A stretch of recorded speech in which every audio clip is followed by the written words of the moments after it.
In this quick video, I'll show you how to convert dollar to euro in Binance step by step. So the first step is to go to Binance.com and then log in. Now once you've logged in, go to wallet here and click fiat and spot. And then on the search bar here, type down euro, click convert, and you can choose your wallet. So if you have your funds in funding wallet, you can choose this. But if you have your funds in spot wallet, click here and it will change into spot wallet.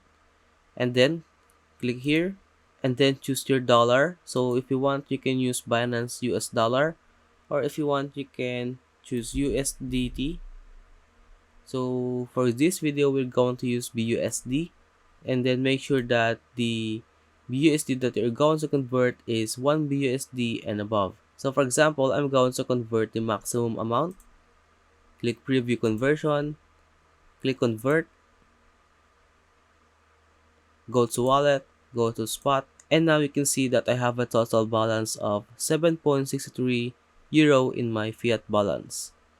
And if you have any questions about how to convert dollar to euro in Binance, leave a comment below.